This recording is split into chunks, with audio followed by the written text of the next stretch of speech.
des chers Bonjour médias. à toutes et à tous, bienvenue sur le live de l'UNIS. J'espère que la bestiole ne vous a pas touché, que cette saleté de virus n'a pas touché non plus vos proches.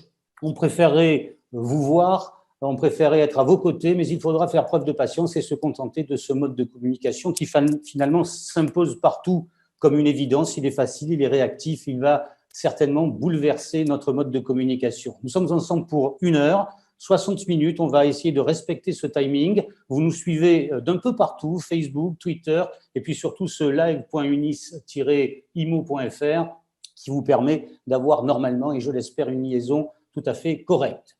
Vous allez avoir la possibilité, et vous ne vous en privez pas depuis déjà pas mal de minutes, de poser des questions. J'essaierai, autant que faire se peut, d'être votre porte-parole et pourquoi pas votre porte-voix aussi auprès des invités que je vous présenterai dans une poignée de secondes. Si vous êtes là et si nous sommes là, c'est parce que Christophe Tannet, le président de l'UNIS, a décidé de lancer cette série de live, les lives de l'UNIS. Président Tannet, bonjour. Bonjour Gabi, bonjour à tous. Vous êtes à votre bureau dans le 8e arrondissement de Paris. Je suis pour ma part à la capitale, à Marseille, tout près des Calanques, donc je suis beaucoup plus confortablement installé que vous. Qu'est-ce qui justifie d'abord ce lancement, le lancement de cette série de webconférences que vous avez baptisée les lives de l'UNIS? Écoutez, je crois qu'en cette période de confinement, on a vraiment besoin de proximité, d'échange, ça nous paraît vraiment important. Je crois qu'aussi c'est la vocation d'un syndicat professionnel d'aider, d'accompagner ses adhérents pour gérer le côté pratique de cette crise et de franchir aussi ce que j'appellerais en fait peut-être le mur des dégâts, c'est un premier mur qu'il faut franchir. C'est aussi un outil vraiment extraordinaire pour gérer l'instant en fait, en répondant à des questions pratiques. Je crois que c'est ce qu'attendent nos adhérents, c'est effectivement de pouvoir les aider dans les questions de tous les jours. La première, oui, allez-y. Oui, je t'en prie, mais je voulais terminer peut-être sur ce point parce que c'est pas aussi le plus essentiel, c'est enfin une mise en vie en quelque sorte de la FAQ qui est rédigée par l'équipe des juristes de l'UNIS et à qui je voulais rendre hommage justement parce que cette FAQ est extrêmement bien travaillée tous les jours. C'est un outil extraordinaire pour nous, pour les professionnels. Et je trouve que la mettre en vie de cette manière, parce que la matière juridique est parfois un peu difficile, je trouve que c'est une excellente solution pour cela. Alors, première édition, je le disais, consacrée au droit social et au droit du travail, édition surtout consacrée aux préoccupations des chefs d'entreprise que sont les professionnels de l'immobilier. Oui, parce que nos 2200 adhérents sont d'abord des chefs d'entreprise. Ils sont confrontés à une série de questions, à un choc même de questions sociales, entrepreneuriales. On peut dire que le droit social est depuis 6 semaines, je vais employer une expression, comme un volcan en éruption.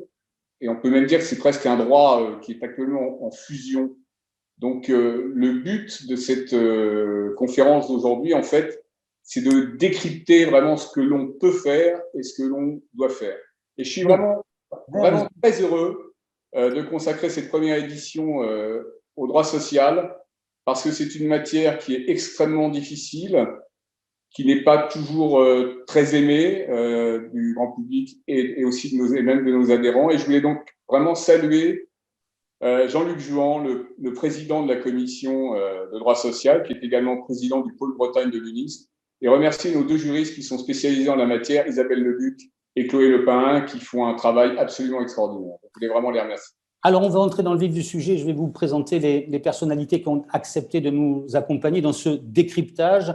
D'abord, deux avocats, maître Marie-Pierre Schramm et maître Sébastien Mostosi, du cabinet CMS Francis Lefebvre à Neuilly, sauf erreur de ma part. Ils vont normalement apparaître à l'écran, Marie-Pierre Schramm et Sébastien Mostosi. Et puis, ils seront accompagnés de deux personnalités du sud de la France, Marc Isidore, qui est directeur de l'URSSAF dans le Var, et Jacques Baccheretti, qui est toujours lui aussi à Toulon, responsable du pôle PME-TPE de l'URSSAF. Merci à tous les deux d'avoir accepté notre invitation. leur témoignage va être précieux et leur visage, s'il apparaît à l'écran, le sera tout autant. J'espère qu'ils sont encore avec nous. Il y a une poignée de minutes. Peut-être que des problèmes techniques dus à la liaison les empêchent de nous rejoindre. Peut-être qu'ils sont là. Ils le sont. Et je vois depuis Toulon apparaître Marc Isidore et dans une poignée de secondes, Jacques Baccheretti. Merci à tous les deux d'être ici. On va, si vous le voulez bien, débuter avec vous en revenant, si vous le voulez bien, sur les principaux dispositifs d'aide aux entreprises qui ont été proposés par l'État et que vous relayez, à commencer, Marc Isidore, par le report des cotisations URSSAF. Alors, il faut rallumer votre micro, si vous le pouvez. Rallumez le micro. Voilà. Il faut appuyer sur le petit bouton. On découvre cette technologie. Voilà, c'est fait. Là, normalement, on devrait vous entendre. D'accord, ok. Là, c'est mieux? C'est parfait. Mieux, ça serait trop. D'accord. Alors, pour la présentation, bonjour à tout le monde. Pour la présentation, M. Baccheretti va démarrer sur la partie employeur et moi, je le suivrai sur la partie travailleur indépendant. Alors, parlez-nous d'abord du report des cotisations, si vous le voulez bien. Ça intéresse tous les professionnels de l'immobilier qui sont là. Alors, pour la partie donc employeur. La partie employeur, la première mesure qui a été prise par l'ensemble du réseau du recouvrement, c'est toutes les URSSAF, ça a été de faire un report des cotisations à 3 mois sans majoration de retard. Et ceci s'est produit à partir de mars, ça a été reconduit en avril. Probablement, on n'a pas encore la confirmation, ça sera reproduit également, au moins pour l'échéance du 5 mai. La deuxième mesure qui a été prise, c'est aussi de suspendre les moratoires, les délais de paiement qui avaient été consentis, pour les reporter en fin de crise sanitaire. Donc, on attendra des consignes nationales sur le sujet, mais on a l'appel prélevé des employeurs, alors même qu'ils pouvaient avoir des difficultés de trésorerie. La troisième mesure qui a été prise, c'était de suspendre le recouvrement, qu'il soit amiable ou forcé. Donc, on n'envoie plus de mise en demeure, eh bien, on ne fait pas appel non plus aux huissiers et on n'assigne pas devant les tribunaux de commerce. Ils vont nous manquer, les huissiers. Et puis, bien entendu, par contre, oui, un petit bémol, on va poursuivre le recouvrement sur les créances que nous avons sur la lutte contre le travail dissimulé. C'est-à-dire que là, le travail illégal, on n'interrompt pas le recouvrement. Pour les délais de paiement, pour finir sur les mesures qui sont envisagées, on attendra quand même que la dette, ou notre créance, si on le voit côté URSSAF, soit stabilisée, puisque sinon, on a d'autres échéances qui vont arriver. Donc, on attendra la dette stabilisée et ensuite, on aura certainement des consignes nationales sur le sujet aussi. Marc Isidore. Sur la partie travailleurs indépendants, Marc Isidore pourra peut-être en parler. Oui, sur les travailleurs indépendants, même chose que sur le régime général. On a suspendu aussi le recouvrement. On a reporté de 3 mois toutes les éligibilités. On a demandé aux cotisants qui étaient auto-entrepreneurs de mettre à 0 pour le mois de mars leur déclaration. On a reporté tous les échéanciers sur les travailleurs indépendants, donc artisans, commerçants, professions libérales. On les a aussi reportés de 3 mois. On a également proposé aux cotisants d'effectuer ce qu'on appelle des revenus estimés. Donc, le revenu estimé permet de recalculer un bénéfice, une décotisation sur un nouveau bénéfice. Et pour l'échéance au 31 mars, donc l'échéance des auto-entrepreneurs au 31 mars, on va modifier un peu notre procédure. Ce n'est plus un appel qu'il faut mettre à 0, donc on ne met plus 0 en chiffre d'affaires. On met le bon montant du chiffre d'affaires qui aurait été perçu par le chef d'entreprise. Et le chef d'entreprise peut payer s'il le peut ou ne pas payer s'il le souhaite. Donc voilà en gros les mesures qui ont été prises par le recouvrement pour cette pandémie. Il y a de nombreux indépendants dans le domaine de l'immobilier, notamment dans les réseaux. Christophe Tanet. Oui, absolument. Oui, on a les 3 principaux réseaux d'agents mandataires qui font partie de nos adhérents. Et donc, ce sont des personnes, on a environ 20 000 agents commerciaux. Également dans les cabinets classiques, et donc c'est extrêmement important pour eux de les rassurer et d'apporter des éléments d'information, bien sûr. Alors, trois dispositifs sur lesquels on va très rapidement revenir et redessiner les contours. dispositif du fonds de solidarité. Qui peut évoquer ce dispositif? Qui a droit à ce fonds de solidarité? Quelles en sont les modalités d'obtention et quels sont les volumes qu'on peut espérer obtenir? Le montant. Alors, le fonds de solidarité, vous savez que c'est un dispositif d'État qui est versé par la DDFiP, donc par les impôts, communément, et qui permet à chaque entreprise, je dis bien entreprise, par exemple, pour un détail, mais le président d'une SAS ou d'une SASU peut en bénéficier au titre de la société et non pas au titre de la personne. Donc, c'est un dispositif qui a la possibilité de verser jusqu'à 1 500 € de revenus, on peut l'appeler comme ça, de revenus exonérés d'impôts, bien sûr. Et ce dispositif est prévu pour les entreprises qui faisaient moins d'1 million de chiffre d'affaires, dont le chef d'entreprise avait moins de 60 000 € de bénéfices.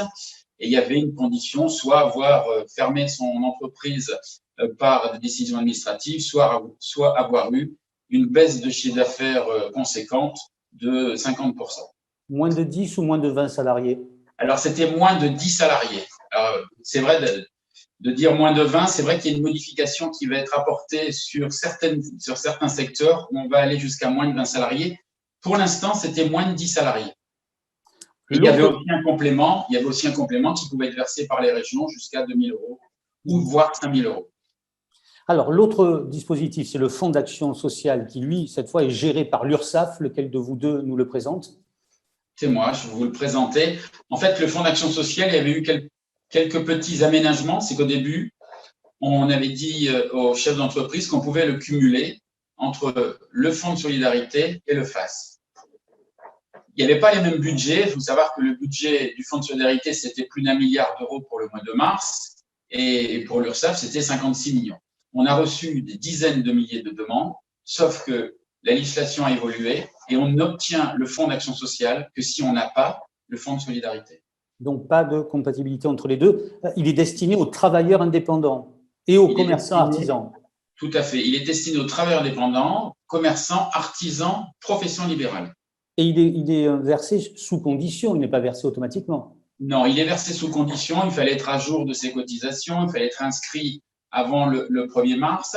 Il faut aussi donc en faire la demande et le montant qui sera versé entre 500 et 1 000 €.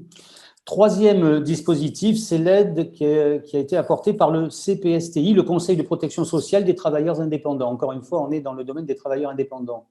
Tout à fait. Alors celui-là, d'ailleurs, on doit être en ce moment en train de verser ce montant de cotisation. Alors vous savez que c'était le remboursement des cotisations des travailleurs indépendants. C'est la caisse de retraite complémentaire qui reverse, donc par l'intermédiaire de l'URSSAF, qui reverse cette somme dans la limite de 1 250 €. Et cette somme correspond aux cotisations qui ont été versées pendant l'année 2018. Pas de demande à effectuer. Le versement sera automatisé.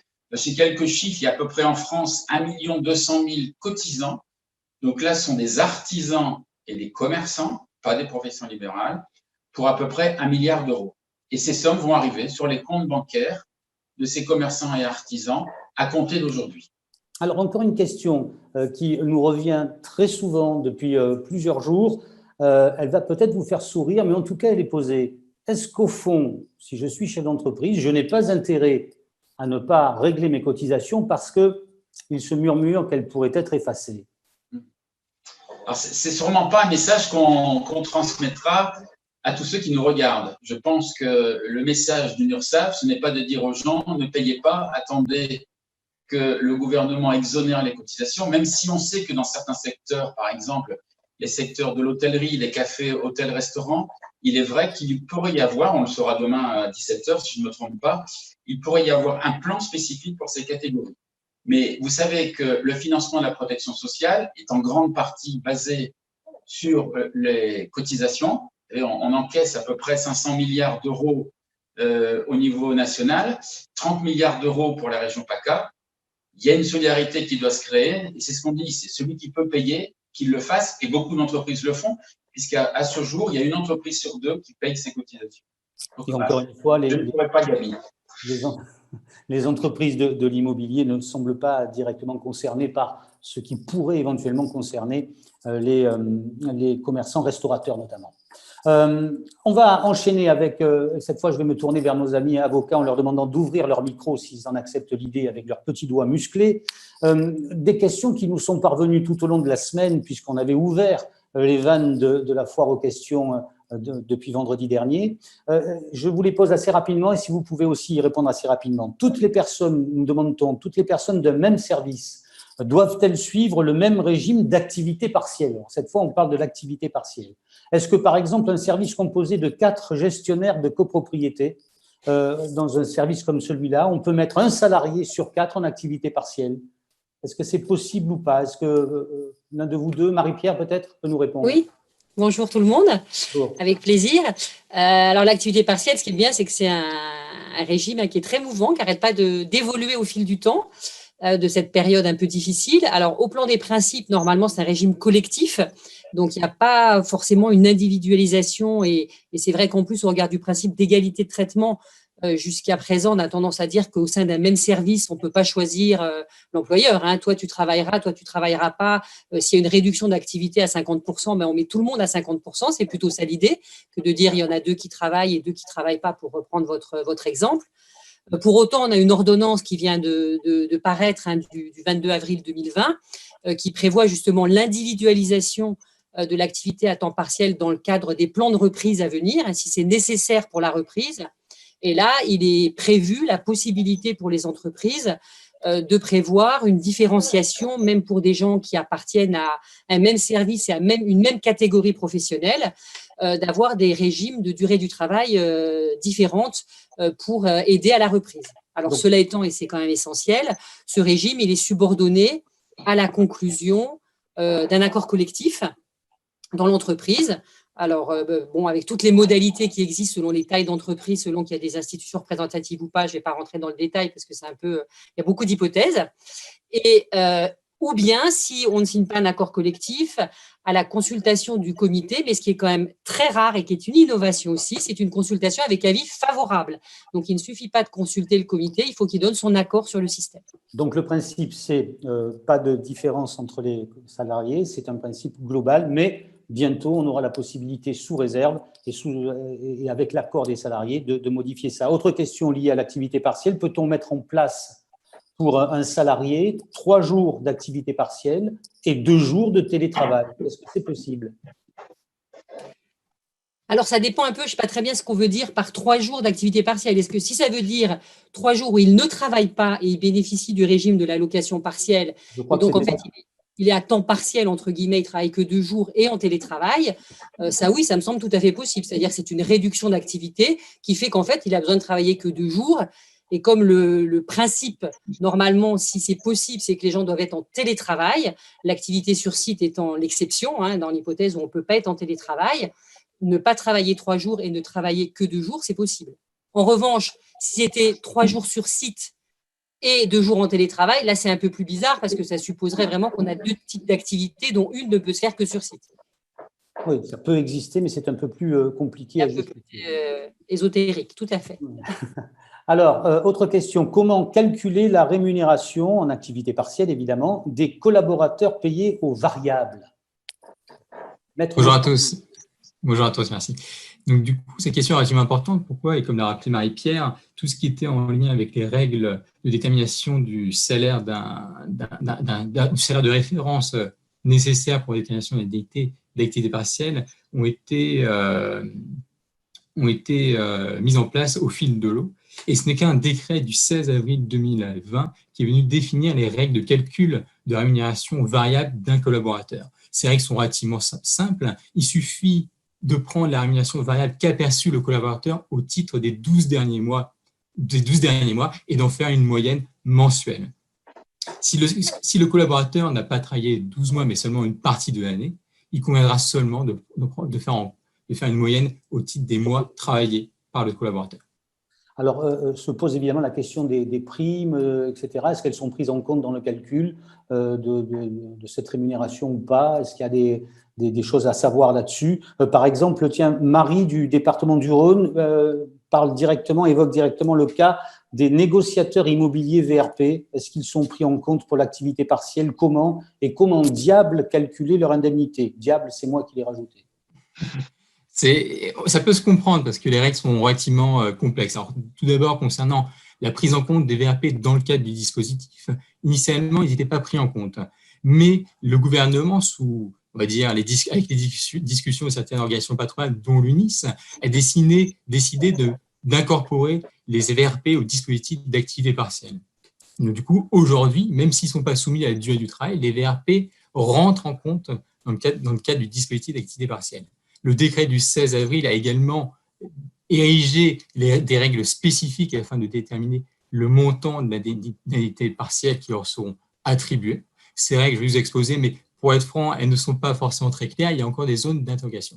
La première étape consiste à déterminer le salaire de référence. Étant donné que nous avons des salariés, des VRP qui ont une rémunération variable, on va reprendre la moyenne des 12 derniers mois, auquel il faudra déduire, pour le coup, les sommes représentatives de frais professionnels, une première étape. Il faudra également déduire les éléments ayant le caractère de salaire qui ne sont pas la contrepartie du temps de travail effectif ou ne sont pas affectés par l'élection ou l'absence d'activité et sont élevés pour l'année. On pense notamment au 13e mois, aux primes de participation, par exemple, et même la prime exceptionnelle de pouvoir d'achat qui sont à exclure. Et on exclut, pour finir, les fractions d'indemnité de congés payés sur la période permettant le calcul du salaire mensuel de référence. La seconde étape consiste à déterminer le taux horaire de référence selon la durée légale du travail, c'est-à-dire 151,67 pour un mois. On prend la rémunération moyenne, on la divise par ce nombre-là et on obtient un taux horaire de référence. Ensuite, le point le plus important, c'est qu'est-ce qui devrait être indemnisé. La partie indemnisée correspond à la perte de salaire du VRP au titre de la période d'activité partielle. On va prendre pour un mois. Normalement, un VRP gagne habituellement son salaire de référence de 4 000 €. Sur le mois inactivité partielle totale, il gagne 0, donc la perte de salaire sera de 4 000 €. C'est cette partie-là qui devrait être par la suite indemnisée. Mais ensuite, ce qui est important pour l'employeur, c'est de déterminer le taux horaire indemnisable, le nombre d'heures indemnisables, c'est-à-dire le nombre d'heures qu'il devra afficher, donner à l'administration au but d'obtenir un remboursement. Il faut avoir fait Polytechnique, là. C'est ça le problème, c'est que nous sommes sur une règle qui est relativement compliquée. Après, il faut retenir, grosso modo, c'est le différentiel entre la perte de salaire et le salaire de référence qui va être indemnisé, évidemment, donc tout ça dans les limites légales de l'activité partielle. Bien. Alors, j'ai d'abord une bonne nouvelle à vous donner, c'est que 1288 personnes sont connectées, en tout cas 1288 appareils connectés. On vous salue avec beaucoup de plaisir, les unes et les autres. Une question suivante qui concerne les jours fériés. Il y a de nombreux jours fériés au mois de mai. Est-ce que ces jours fériés rentrent en compte dans l'activité partielle? Qui doit rémunérer ces jours fériés? À quelle hauteur? Alors, cette question, j'aborderai la question des jours fériés sous 2 angles. Tout d'abord, les jours fériés qui sont non chômés, c'est-à-dire qui sont habituellement travaillés par le salarié. À ce titre, pour ces jours fériés, ils rentrent dans le dispositif d'activité partielle. Ça signifie qu'ils seront indemnisés au même titre, c'est-à-dire 70% du salaire brut du salarié. En revanche, concernant les jours fériés chômés, habituellement chômés, c'est-à-dire qui sont habituellement non travaillés et payés par l'entreprise, là, nous avons une règle qui est bien différente, c'est-à-dire que ces jours fériés ne rentrent pas dans le dispositif d'activité partielle et ce sera l'employeur qui devra les indemniser au profit du salarié. En termes d'indemnisation, nous ne sommes pas sur une indemnisation à hauteur de 100% du salaire, mais à hauteur de la rémunération qu'aurait perçue le salarié au titre de l'activité partielle, c'est-à-dire 70% de sa rémunération brute. Bien, c'est précis. Alors, une question assez large, mais qui montre bien l'inquiétude de certains employeurs du secteur de l'immobilier. Quels sont les points de vigilance pour les employeurs que nous sommes lorsqu'on parle d'activité partielle, du point de vue des contrôles notamment? Qu'est-ce qui peut nous arriver? Je vais prendre la question par rapport à l'URSSAF, puisque déjà à l'URSSAF, je vais parler un peu des contrôles de l'URSSAF. Et la première chose qu'il faut savoir, c'est que les premiers contrôles qui devraient avoir lieu seront les contrôles diligentés par la directe. Alors, le son est un peu saccadé, Jacques. Vous pouvez rapprocher votre micro. les premiers contrôles qui devraient être diligentés sont des contrôles qui le seraient par la directe et pas par l'URSSAF. L'URSSAF a arrêté ces contrôles.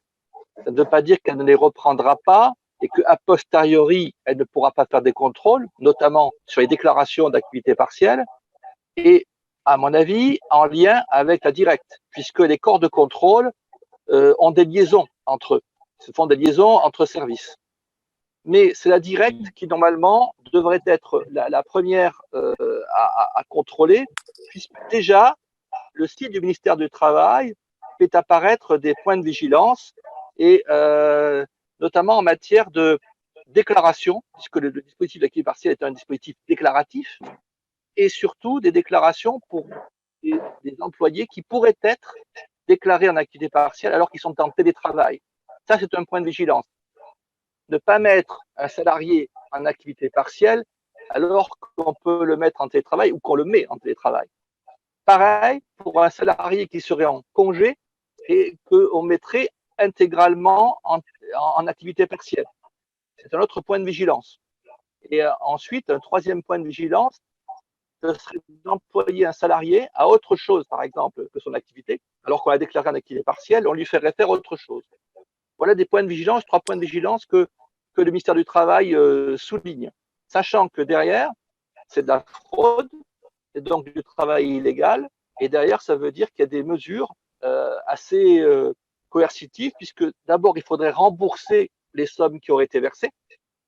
Ensuite, on est en train de vous perdre dans la rade de Toulon, là, Jacques. Je suis à Nice. Vous êtes où, là? À Nice. À Nice. Alors, mais le son à Nice est moins bon qu'à Toulon, visiblement. C'est peut-être parce que vous évoquez… Je disais qu'il y avait trois notamment, je dirais, mesures qui pourraient être un peu coercitives. C'est que, 1, il faudrait rembourser les sommes versées. 2, il y aurait une interdiction de bénéficier pendant une durée maximale de 5 ans d'une aide publique. Et 3, il y aura un risque de 2 ans d'emprisonnement et de 30 000 € d'amende, puisqu'on est dans le cadre du travail illégal. C'est noté. Est-ce que nos 2 avocats ont des éléments complémentaires à apporter sur ces points de vigilance liés à l'activité partielle, du point de vue des employeurs de l'immobilier, évidemment? Non, c'est effectivement le risque de bien déclarer et également quand on fait ces déclarations et ces demandes, d'essayer d'avoir, parce qu'il faut être un peu visionnaire quant à la durée qu'on va demander pour bénéficier du régime, le nombre de salariés, le nombre d'heures concernées. Et si jamais ce n'est pas adapté, il faut rester dans les clous de la demande ou alors faire un avenant ou une nouvelle demande. Alors, des questions qui abordent l'activité partielle encore et toujours, mais au-delà. Tiens, j'en prends une, c'est Thierry en Vendée. Quelles sont les obligations d'un salarié vis-à-vis de son employeur, un salarié déclaré au chômage partiel qui tomberait malade pendant la période? Est-ce qu'il doit tenir informé de son état ou de sa situation à son employeur? Il est en activité partielle, il tombe malade, est-ce qu'il doit informer son employeur? Le cas a dû se produire, sinon notre ami de Vendée, Thierry, n'aurait pas posé la question. Est-ce que nos avocats ont des réponses à apporter? Oui, il doit informer son employeur. Il y a tout un problème qui n'est pas non plus hyper structuré et limpide de l'articulation entre l'indemnisation, puisque on peut être soit indemnisé au titre de la maladie, soit être indemnisé au titre de l'allocation partielle. Donc, le débat, c'est effectivement de savoir sous quel régime on se met et est-ce que parce qu'on est dans un premier régime, on ne bascule pas dans un deuxième régime. Donc, c'est tout le problème d'articulation. Il y a des positions administratives sur le sujet, mais qui ne sont que des positions administratives, donc qui n'ont pas de force probante, qui ne lirait pas le juge en cas de litige ou qui ne lie pas l'employeur ou le salarié. La logique, en tout cas, c'est que clairement, on ne peut pas être dans 2 régimes et on aurait tendance à considérer, mais sous réserve, s'il y avait un débat de l'appréciation des tribunaux, que c'est le premier motif de suspension qui compte. Donc, la personne qui est en activité partielle, elle est indemnisée au titre de l'activité partielle et pas de la maladie. Par contre, quand l'activité partielle prend éventuellement fin par rapport à ce qui avait été prévu, s'il y a un nouvel arrêt, ça peut être l'arrêt maladie qui prime sur l'activité partielle. Ça dépend vraiment après de la chronologie des situations. Bien. Autre question posée depuis le 57, non, je ne sais plus. C'est Sergic qui nous pose cette question, au cabinet du Nord, sauf erreur de ma part. Pourrions-nous aborder la rémunération des salariés en activité partielle qui sont en formation? Est-ce qu'ils perçoivent 100% du net? Et quid des formations suivies à distance en plusieurs plages horaires? Est-ce qu'on peut forfaitiser et considérer qu'ils ont suivi 7 heures de formation à partir du moment où les différents webinaires font au total 7 heures? Elle est précise, la question, hein. Donc, c'est un salarié qui est en formation, quel est son sort par rapport à l'activité partielle? Et sa rémunération, surtout. Alors, le régime, là aussi, a changé parce qu'au départ, sur l'activité partielle, justement, le salarié en formation, il devait avoir 100% de sa rémunération. Donc, plus, en fait, que le salarié qui est en activité partielle sans formation. Donc, les régimes ont été alignés. Donc, en fait, le salarié en activité partielle a maintenant la même chose que le salarié en formation. Ils ont tous les deux 70% de leur rémunération plafonnée à 4,5 fois le SMIC. Donc, c'est la même règle d'indemnisation s'il est en formation. En ce qui concerne le décompte des durées de formation par rapport à la durée du travail et à une formation en visioconférence, certainement, je ne sais pas du tout s'il y a des règles spécifiques. Ce qu'il faut préciser aussi, c'est qu'il a été prévu un financement par l'État de formation justement de salariés qui éventuellement n'avaient pas d'activité à hauteur de 1 500 €. C'est l'État qui financerait les formations pendant la période d'activité partielle. Ok, autre question. Isabelle, dans le Rhône, quel est le maintien de salaire pour l'arrêt maladie pour garde d'enfants lié au Covid-19? Est-ce qu'il y a un quota de jours pris en charge à 90% ou pas de quota? Alors, qui peut répondre? Sébastien? Je peux répondre aussi, mais on est à nouveau dans… Sébastien, tu veux répondre? Non, allez-y, Marie-Pierre. On est à nouveau dans un domaine qui est compliqué puisqu'il y a les indemnités journalières de la sécurité sociale, ensuite il y a les indemnités complémentaires légales et ensuite il y a éventuellement les régimes qui résultent des régimes de prévoyance des différents employeurs. Donc c'est le même régime de maladie. Ce qui a été prévu par les textes, c'est qu'ils ont supprimé les délais de carence pour bénéficier des indemnités de la sécurité sociale ou des régimes complémentaires. Ils ont également, et encore là par des textes tout récents, parce que toutes les situations n'étaient pas harmonisées, selon que c'était garde d'enfants, selon qu'on était malade du Covid, selon qu'on est personne vulnérable. Donc, tous les cas sont différents, mais la logique, c'est que les gens ont le droit aux indemnités, en principe sans délai de carence et les indemnités complémentaires. Même s'ils ne remplissent pas, par exemple, les conditions d'avoir travaillé X heures précédemment, cette condition aussi pour le régime légal est supprimée. Après, pour les régimes complémentaires, il faut vraiment voir chaque contrat des entreprises. Et par contre, c'est plafonné. Si le salarié qui est en maladie, il s'avère que son service, son entreprise est en activité partielle, il ne peut pas avoir plus que qu'il aurait eu s'il avait travaillé. Donc, même si l'indemnisation maladie, normalement, est à 100% de la rémunération, là, si son équipe est en chômage partiel, il ne pourra pas avoir plus de 70%. La rémunération brute, donc 86% du net. L'individualisation de l'activité partielle est-elle rétroactive au 17 mars? Question précise. Non, non, le décret d'application à compter de l'ordonnance à compter de son entrée en vigueur. L'individualisation de l'activité partielle est-elle rétroactive au 17 mars? Non. J'ai créé une société de syndic et d'administrateur de biens en février 2020. Pas de chance. Si j'ai bien compris, ne pouvant justifier de baisse de chiffre d'affaires puisque la société n'en a pas encore, je peux prétendre au fonds de solidarité alors que la crise sanitaire va ralentir le démarrage de l'activité de plusieurs mois, voire d'1 an. C'est un Sonia du 77 qui cherche à être rassuré. Oui ou non? Marc, Jacques? Pour le fonds de solidarité, il faut avoir créé avant le 1er février 2020. Ah, avant, donc jusqu'au 31 janvier, oui. En février, non. Non, avoir créé son activité avant le 1er février 2020. Donc, quelqu'un qui a créé après, qui a créé en mars, n'est pas éligible. Donc, non, hélas. Parfait. Alors, on va poursuivre les questions qui étaient posées. Encore une fois, je vous le dis, depuis vendredi dernier, il y avait beaucoup de questions. Un salarié souhaite annuler des congés payés pendant la période de confinement. Qu'est-ce que je peux lui répondre? Il souhaite annuler des congés payés pendant la période de confinement. Que lui répondre? Marie-Pierre. pardon, on peut lui répondre en tant qu'employeur ce qu'on veut, c'est-à-dire qu'on n'est pas obligé de l'accepter. On n'est pas obligé d'accepter ou on peut le faire. Réponse rapide. Dans quelle mesure est-ce que je peux imposer ou modifier des congés payés à mes salariés? Est-ce que je peux imposer ou modifier des congés payés? Alors, modifier les congés, c'était déjà prévu d'une manière générale. On peut modifier normalement les congés, mais moyennant le respect d'un préavis d'1 mois et à l'intérieur de la période légale. Donc, pour faciliter les conditions d'activité réduite et de reprise, là encore, le législateur est intervenu et il est prévu des dispositions légales en l'absence éventuellement d'accord d'entreprise ou d'accord de branche. Donc, les dispositions légales, c'est qu'on peut imposer la prise ou le report de 6 jours ouvrables de congés payés. Ça, l'employeur peut l'imposer moyennant la signature d'un accord d'entreprise. Donc, il faut à nouveau des partenaires pour signer un accord, ou avec les salariés, là je me répète, selon la taille de l'entreprise. Et il peut également imposer, et cette fois-ci unilatéralement, le report ou la prise à des dates définies, et tout ce système est valable jusqu'à la fin de l'année, de 10 jours de RTT ou jours de repos pour les salariés qui sont en forfait jour. Ça, c'est la règle légale.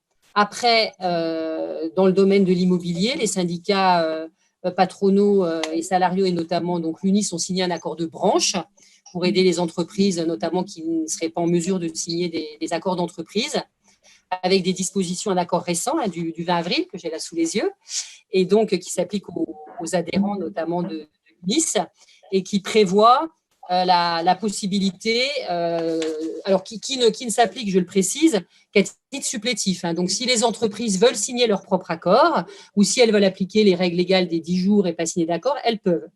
En revanche, si elles souhaitent appliquer l'accord, elles peuvent le faire. Et cet accord prévoit que l'employeur peut fixer unilatéralement la prise de 6 jours ouvrables de congé moyennant un préavis de 7 jours. Donc, j'ai oublié de le préciser, la loi, c'est un préavis très court puisque c'est 1 jour. Donc là, le dispositif est plus, j'ai envie de dire, plus humain. C'est 7 jours pour prévenir le salarié, 7 jours calendaires à l'avance, ou modifier également 6 jours ouvrables de congés payés avec ce même préavis de 7 jours. En contrepartie, parce que c'est quand même une contrainte pour les salariés, il a été prévu dans cet accord que les salariés pour lesquels seraient imposées des prises de congés, en principe, souvent pendant cette période de confinement où il n'y a éventuellement pas d'activité, ce qui leur permet, ce qui est un avantage, ce qui leur permet clairement d'être payés à 100% quand ils sont en congé payé via la règle du 10e. Je ne veux pas être trop technique, mais ça peut permettre un paiement à 100%. En contrepartie de l'accord de branche, il est accordé 1 jour de congé supplémentaire pour les salariés si l'entreprise est une entreprise de moins de 50 et 2 jours de congé supplémentaires pour les salariés si l'entreprise est de plus de 50.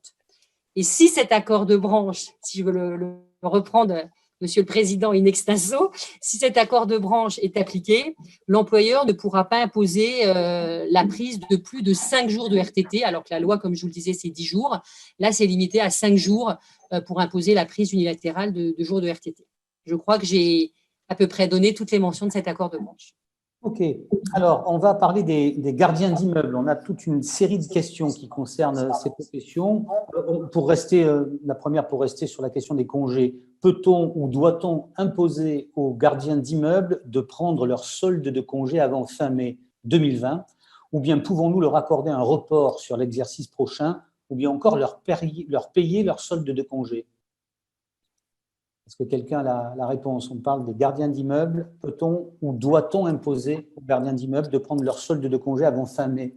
Sauf à ce qu'il y ait des dispositions, je ne connais pas par cœur, j'avoue, la convention collective des gardiens d'immeubles, mais je pense que c'est la règle classique légale qui s'applique. Donc, normalement, les congés, effectivement, doivent être pris avant le 31 mai. Dans le cadre, justement, de toutes ces dispositions, il y a des possibilités jusqu'au 31 décembre là, de reporter, aménager, imposer, dans la limite, quand même, normalement, des 6 jours. Après, on peut toujours être plus favorable et reporter. Par contre, le principe, c'est que les gens doivent prendre les congés et on ne peut pas verser d'indemnité compensatrice. Alors, les entreprises… ah oui, alors ça, c'est une question qui revient régulièrement. La prime exceptionnelle d'activité, la prime Macron, est-ce qu'elle est obligatoire ou facultative? Est-ce qu'elle peut être modulée selon les collaborateurs qui travaillent sur site et ceux qui sont en télétravail? De nombreux gardiens d'immeubles la revendiquent. Sébastien, Alors, sur le principe, elle n'est pas obligatoire. Là, c'est vraiment une décision de l'entreprise. Alors, via des organes de direction éventuellement différents, si on est en entreprise, un syndic, enfin, etc. Mais en tout cas, c'est une décision de l'employeur, on va dire, d'accorder ou pas la prime, et donc notamment de l'accorder aux gardiens d'immeubles. Ça, spécifiquement pour les gardiens. Après, pour les entreprises dans lesquelles il y a plusieurs salariés, plusieurs collaborateurs, normalement, le principe, c'est que la prime, elle est collective. Donc, elle doit être adressée, elle doit être versée à tous les salariés. Alors, il y a un niveau de rémunération maximale. Donc, tous les salariés qui sont payés moins de tel montant fixé par l'entreprise ont le droit normalement à la prime. Et celle-ci peut être modulée en fonction de différents critères, dont notamment la présence sur site. Donc, la présence sur site peut entraîner une décision des employeurs de verser plus aux gens qui étaient sur site par rapport, par exemple, à ceux qui étaient en télétravail. Ça, c'est le texte tel que je l'analyse de façon exégétique, j'ai envie de dire. Vous avez dit dans le question-réponse, et la position de l'URSSAF aussi, mais nos amis de l'URSSAF le confirmeront ou pas, c'est que cette prime pourrait être versée uniquement aux salariés qui sont sur site. Et on pourrait écarter du bénéfice de la prime les télétravailleurs. Et dans ce contexte-là, il a été précisé que les exonérations, puisque la prime est exonérée de toute cotisation sociale, que les exonérations, qui sont en général recherchées aussi par les employeurs, seraient appliquées, même si ça n'était versé qu'à des salariés travaillant sur site. Donc, le risque URSSAF, j'aurais tendance à dire que je pense qu'il n'y en a pas. Par contre, un risque que des salariés en télétravail contestent le fait qu'ils n'ont pas la prime, alors que ça ne devrait être qu'un critère de modulation. Alors, on peut leur donner 10 € et 1 000 € aux autres, mais les exclure, je pense que c'est un risque de litige avec les salariés.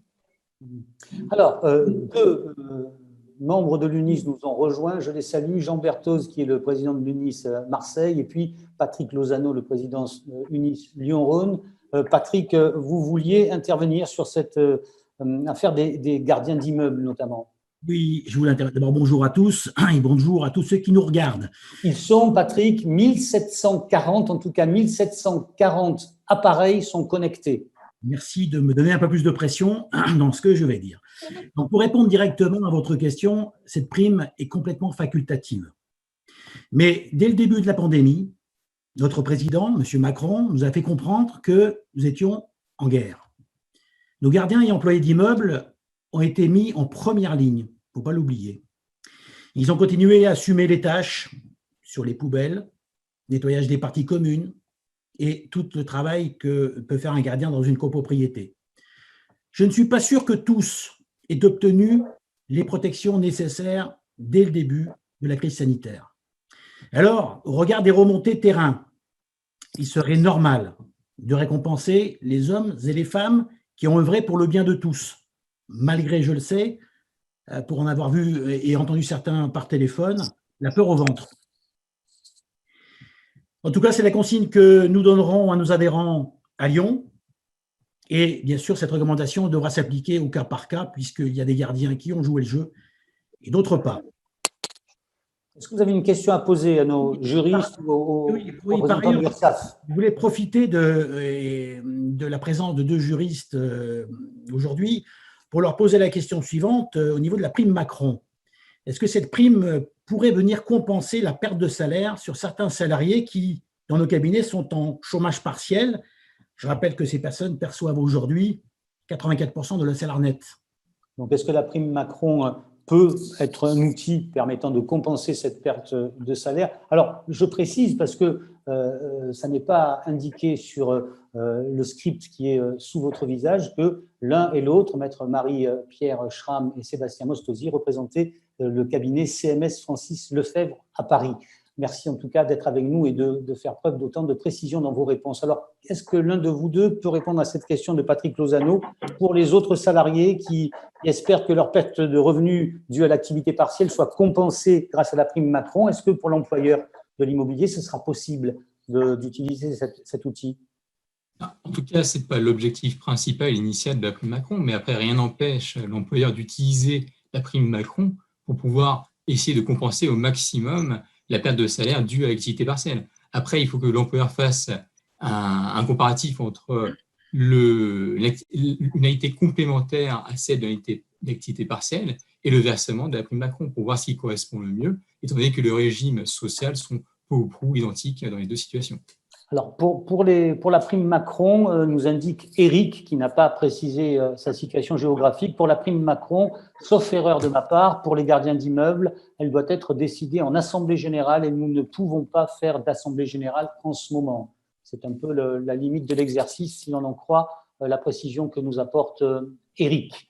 Autre question, en tant que syndic, comment se passe la gestion des salariés de copropriété? Est-ce qu'un gardien d'immeuble peut être mis en activité partielle? Est-ce que l'un de vous a la réponse? Alors, moi, je vais répondre à cette question-là par rapport au gardien d'immeuble. Le problème de l'activité partielle, c'est qu'il est soumis à un régime bien spécifique qui dépend de la durée du travail. À partir du moment que le salarié n'est pas soumis à une durée du travail, ce qui est le cas pour les gardiens d'immeuble, eh bien, il ne peut pas rentrer dans le cadre du dispositif de l'activité partielle. Donc, pour le moment, en principe, le gardien d'immeuble ne rentre pas dans un tel dispositif. Après, rien n'empêche le goût. Oui. Pardon, parce que la référence, c'est les unités de valeur, a priori. Hein, donc, on n'est pas dans des références horaires. Et de ce fait, sauf encore à ce que un nouveau texte arrive, c'est ce qui fait qu'ils ne rentrent pas dans les clous du décompte de l'activité partielle. C'était une question de Lise dans le Rhône. Je la reformule parce qu'elle est un peu plus précise que la mienne.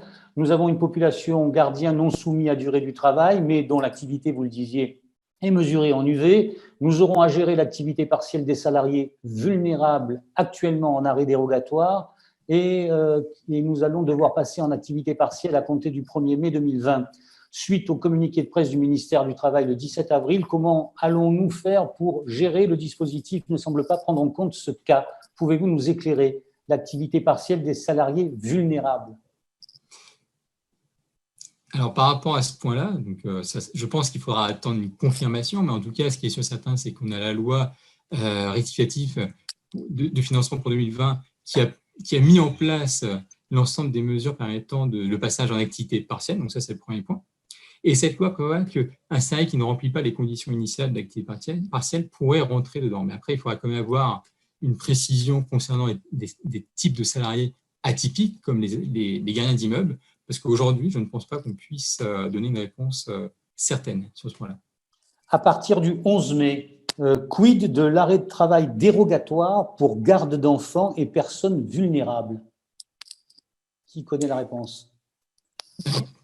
Comme dit à l'instant, du coup, c'est pas le 11 mai. Nous avions des règles, des mesures protectrices à l'égard des salariés qui gardaient des enfants ou des salariés vulnérables ou des salariés qui gardaient des personnes vulnérables qui étaient applicables jusqu'au 30 avril. À partir du 30 avril, donc du 1er mai, ces règles-là ne sont plus applicables et on bascule au régime d'activité partielle, ce qui signifie que les salariés qui sont dans cette situation-là, qui sont soit en garde d'enfants, soit dans une situation soit ce sont des personnes vulnérables ou qui gardent des personnes vulnérables, vont basculer au régime de l'activité partielle à compter du 1er mai et j'attends qu'ils aient en tout cas un justificatif permettant d'attester leur situation pour le moment. Alors, qui sont vulnérables ou qui d'ailleurs, et il y a un nouveau texte qui vient de sortir encore, ou qui vivent avec une personne vulnérable, c'est-à-dire que les personnes qui seront effectivement au quotidien avec une personne vulnérable vont être considérées aussi comme ne pouvant pas les travailler. Mais ça rejoint du coup la question d'avant pour les gardiens concierges, c'est-à-dire qu'effectivement, ils avaient un régime maladie qui s'appliquait jusqu'à présent, parce que ces gens-là relèvent du régime d'assurance maladie. C'est un problème après de poche, j'ai envie de dire, de qui paye ces gens-là. Donc aujourd'hui, ils étaient payés par le régime maladie, et à partir du 1er mai, ils sont censés être payés par l'État dans le cadre de l'allocation partielle. Mais comme les gardiens concierges, ils peuvent être malades, mais ils ne sont pas dans l'allocation partielle, c'est pour ça que la personne tout à l'heure disait moi, je fais comment le 1er mai? Et on ne sait pas aujourd'hui. Jean-André Martin, Unisvar, que faire quand sur un même site, 2 salariés travaillent dans la même pièce et que leur présence est indispensable à certaines heures pour répondre aux missions qu'ils ont à accomplir? Qu'est-ce que je fais? Ils sont dans la même pièce, mais leur présence est indispensable pour remplir leur mission. Sous-entendu, est-ce que, et c'est la question finalement suivante que je m'apprêtais à vous poser avant que notre ami du Var s'adresse à nous, les salariés peuvent-ils faire valoir leur droit de retrait? C'est ce que j'attends comme question. C'est ça. Ouais. Disons que le droit de retrait, qui n'est pas spécifique aujourd'hui à la pandémie, ça suppose que le salarié soit dans une situation qui, à l'évidence, met sa santé en danger de manière grave. Donc, aujourd'hui, il est considéré, mais après, c'est l'appréciation souveraine des juges, hein, s'il y a un débat, et éventuellement au cas par cas. Tout le débat est de savoir si la personne qui va travailler, elle se met en danger dans des conditions réelles, c'est-à-dire que comme on considère que les gens peuvent aller travailler s'il y a des règles, barrières qui sont respectées, demain comme aujourd'hui, normalement, donc le salarié qui va sur site, on va supposer par principe, c'est qu'il ne peut pas être en télétravail, hein, puisque comme je le disais au début de cet échange, le télétravail doit être primé. Tant qu'on est en pandémie, en urgence, et pour l'instant l'urgence est déclarée, sauf erreur de ma part, jusqu'au 24 mai, l'employeur peut imposer le télétravail, il n'a pas à obtenir l'accord du salarié, donc c'est normalement le principe du télétravail.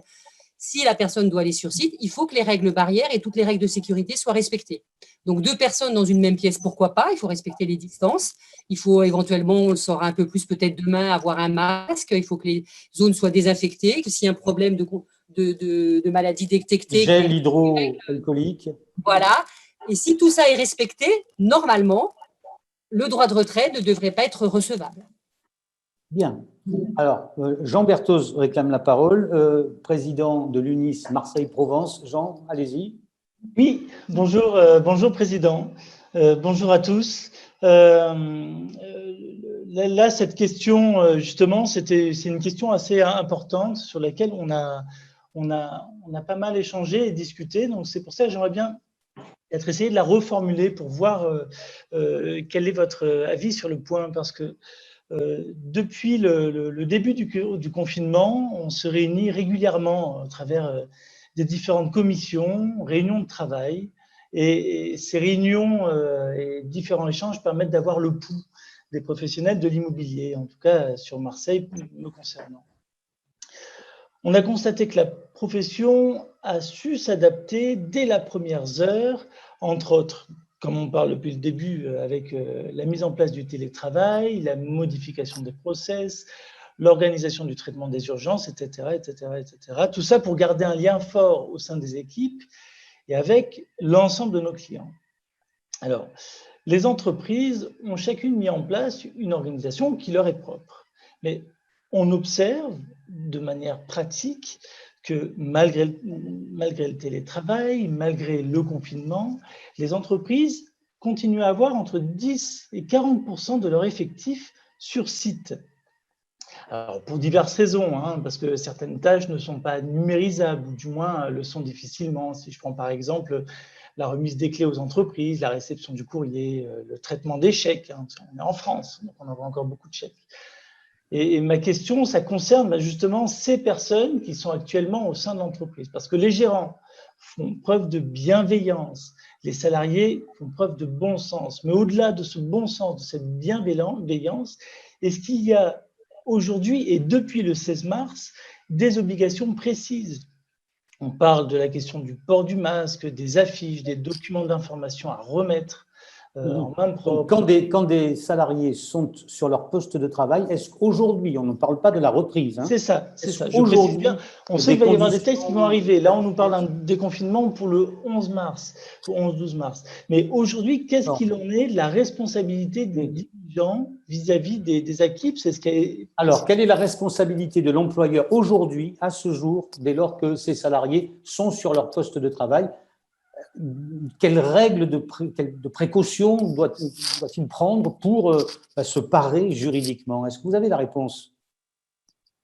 La réponse que je vous ai faite, en fait, est également applicable pour les activités actuelles. C'est-à-dire que demain, on va peut-être avoir des précisions parce que justement, l'objectif va être clairement entre guillemets, d'imposer une reprise, mais progressive, pour éviter que la contamination se propage, le cas échéant, trop rapidement. Mais déjà aujourd'hui, alors, il n'y a rien de précis, clairement, il n'y a pas de disposition légale précise qui impose des règles à respecter. Ce sont les règles qu'on trouve dans les questions-réponses, dans les positions administratives. Il y a aussi des fiches qui ont été faites par métier, par type de métier, des règles de protection à prendre si on est dans l'agriculture, dans le domaine des caisses. Enfin, voilà, il peut y avoir des règles différentes parce que les types d'activités sont différentes. Mais tout ça, c'est plus des préconisations. Et c'est pour ça qu'aujourd'hui, comme demain, s'il y a un débat, il pourra y avoir une appréciation des tribunaux de la responsabilité de l'employeur, puisque malheureusement, le coronavirus, on peut aussi l'attraper chez soi ou dans la rue. Donc, de démontrer le jour venu, si quelqu'un est malade, que c'est parce que l'employeur n'a pas pris des mesures de précaution suffisantes, alors qu'il aurait respecté tout ce qui est préconisé par l'administration, ça pourrait être un beau sujet juridique, mais délicat. Christophe Tanet, est-ce que précisément l'administration a prévu des mesures particulières pour que les salariés puissent reprendre le travail ou poursuivre leur activité sur leur lieu de travail? Pour l'instant, on a toujours les règles barrières, donc la distanciation, le gel hydroalcoolique, sont les mesures de bon sens. Sachez, j'en profite, puisqu'on vient de parler de guide de préconisation, l'UNIS est en train de préparer un guide de préconisation dans le cadre du déconfinement qui devrait commencer à partir du 11. Donc, ce guide va être publié cette semaine. Nous attendons, quasiment prêt, nous attendons évidemment les informations que va nous transmettre notre Premier ministre demain à 15h. Et en fonction de cela, nous ajusterons éventuellement ce guide, mais qui est un guide de bon sens. Alors là, je parle sous le couvert de nos éminents avocats. Bien évidemment, le chef d'entreprise est responsable, mais il est responsable de ce qu'il peut faire, c'est-à-dire qu'il n'a pas une garantie totale vis-à-vis d'un risque. Il doit en revanche prendre toutes les dispositions à sa connaissance, enfin surtout possible techniquement dans le cadre de son entreprise pour limiter au maximum le risque. Enfin, vous m'arrêtez si je me trompe, mais c'est comme ça que je crois rédiger un des articles du Code du travail. J'ai une question à poser complémentaire. Est-ce que, oui. Tant pis si elle est ridicule, je suis employeur dans un cabinet d'administrateur de biens, j'ai 4 salariés qui viennent travailler, j'ai prévu des masques que j'ai trouvés, je ne sais comment, j'ai le gel hydroalcoolique, j'ai de la distanciation. Est-ce que j'ai intérêt à faire signer un papier à mes collaborateurs en leur disant « j'accepte de travailler dans les conditions ci-dessous décrites ». Est-ce que c'est utile ou pas? Maître? Je peux répondre éventuellement de mon côté, pour l'aspect pratique des choses, d'informer ses salariés, de les rassurer. Le président l'a dit, c'est effectivement de donner les éléments essentiels pour les protéger du gel hydroalcoolique, des masques. Alors, on peut les confectionner également de notre côté. C'est ce qu'on a fait à Lyon. À Lyon, vous êtes équipé côté textile. On a les bons couturiers, on a les canuts. Et surtout, encore une fois, de rassurer nos collaborateurs, on met tout en œuvre pour les protéger. Écrire une charte de bonne conduite dans l'entreprise, les portes laissées ouvertes, par exemple, en fait partie, la machine à café, la photocopieuse, sont des éléments qui sont aujourd'hui, qui pourraient nous contaminer. Donc, on met en place un process qu'on valide avec les salariés et surtout qu'on leur transmet par un courriel de manière à ce que chacun en dispose. Une trace écrite en tout cas, Marie-Pierre. Idem pour les déjeuners dans la salle de réunion pour les déjeuners, avec les distances qui vont bien. Tout ça, on l'a écrit de manière à ce que chacun sache ce qu'il faut faire pour éviter de se contaminer aussi rapidement.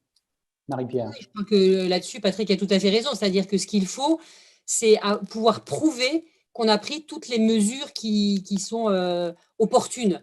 C'est un problème de preuve. Donc, il y a le document unique aussi, où on doit mettre les risques, on doit mettre à jour éventuellement le règlement intérieur, une note interne, une charte. Demander aux salariés de signer un document, c'est dangereux parce que ça veut dire qu'on lui demande d'accepter. Et s'il n'accepte pas, on fait quoi? On n'est pas censé donner son accord pour venir travailler. Donc, je ne ferai pas signer un document aux salariés, mais par contre, je mettrai en place effectivement des documents internes pour prouver que j'ai pris toutes les mesures de précaution légitimes. Il est 17h59. J'ai 2 questions pour essayer de rester dans le timing. Oui. Est-ce que je peux te couper une demi-seconde parce que ça me taraude depuis tout à l'heure. Tu as fait part de l'intervention de Denis qui a précisé que ce n'était qu'en assemblée générale qu'on pouvait donner une prime à un gardien. Monsieur Lozano a précisé le travail d'orfèvre que font les gardiens aujourd'hui et il faut les remercier pour ceux qui ont justement relevé ce challenge. L'employeur du gardien est le syndic. Le maître d'ouvrage délégué, qui est le syndic. Donc, le syndic le bon sens veut le faire valider en assemblée générale par la suite, mais du moins, dès à présent, peut le faire valider dès à présent par le conseil syndical pour octroyer dès à présent une prime aux gardiens. Donc, on n'est pas obligé d'attendre l'assemblée générale. Non, je ne suis pas d'accord avec toi. Je suis pas d'accord. Il y a débat au sein de l'UNIS, c'est ça la richesse. Parlant, mais c'est bien ça. Président aura dernier mot. C'est vrai que si on avait eu une conférence en différé, on n'aurait pas eu cet échange. L'employeur, au sens juridique du terme, c'est le syndicat des copropriétaires, représenté par son syndic, mandataire. Ce n'est pas tout à fait la même chose. On n'est pas l'employeur direct. Donc, par contre, effectivement, la loi de 65 prévoit certaines prérogatives pour le syndic et d'autres pour l'Assemblée générale. Par exemple, l'Assemblée générale définit le nombre de postes et la qualité du poste. En revanche, le syndic a qualité pour embaucher et a qualité pour congédier, directement, sans avis de l'Assemblée générale et encore moins du conseil syndical. D'accord. Oui, mais concrètement, comment ça se passe? Une seconde aussi, c'est important. Concrètement, comment ça se passe? Et Jean Berthoz l'a bien dit, le syndic se met en relation avec le conseil syndical, effectivement, qui n'a pas le pouvoir d'engagement. Cela étant, en pratique, ça se passe comme ça, et on remercie les gardiens, et l'Assemblée ratifie les dispositions prises par le conseil syndical. Ça marche à 90% ou 95% des cas. C'est-à-dire qu'à Lyon, on fonctionne à la Marseillaise, en quelque sorte. Exactement. Bien. Donc, 2 questions très rapides, tant pis. On aura dépassé de 2 minutes et vous m'en voudrez et vous aurez raison. Celle-là, elle revient souvent. Est-ce qu'on doit verser une indemnité d'occupation du domicile aux salariés qui sont en télétravail? Alors, on va essayer de faire une réponse rapide, mais ça sera compliqué. Pourquoi? Parce que déjà, je vais rappeler, juste pour que tout le monde soit au courant, au-delà d'une idée d'occupation, l'employeur doit rembourser les frais professionnels engagés par les salariés dans le cadre de leur télétravail. Donc ça, c'est une obligation. C'est un point important qu'il faut retenir. Alors, il y a un régime social spécifique avantageux si on respecte le montant ou les modes de paiement. Donc, je ne dirai pas dessus. Mais en tout cas, concernant l'indemnité d'occupation, là, on peut avoir une certaine difficulté. Pourquoi? Parce qu'on a le gouvernement qui a fait une question-réponse sur ce sujet-là. Et ils n'ont pas répondu à la question sous l'angle de l'indemnité d'occupation, mais sous l'angle des frais professionnels. Ce qui fait qu'on ne peut pas légitimement considérer que la réponse donnée par le question-réponse, qui dit normalement l'employeur devrait payer une indemnité d'occupation, a une certaine valeur, d'autant plus que ce n'est qu'une question-réponse, donc du coup, qui a une valeur juridique assez moindre et non contraignante. Après, si on reste concernant les règles applicables mises en place par la jurisprudence, il y a une indemnité d'occupation si il n'y a pas de locaux mis à disposition du salarié par l'employeur et si le télétravail est imposé par l'employeur aux salariés. En l'occurrence, le télétravail est imposé non pas par l'employeur, mais plus par rapport à la pandémie. Donc, il n'y a pas de réelle certitude concernant cette indemnité d'occupation, mais si on reste par rapport aux règles applicables issues de la jurisprudence, normalement, elle n'est pas due. En tout cas, si l'employeur décide de la verser, il faut qu'il retienne que celle-ci suit le même régime social que les salaires, donc du coup, est soumise à cotisation sociale.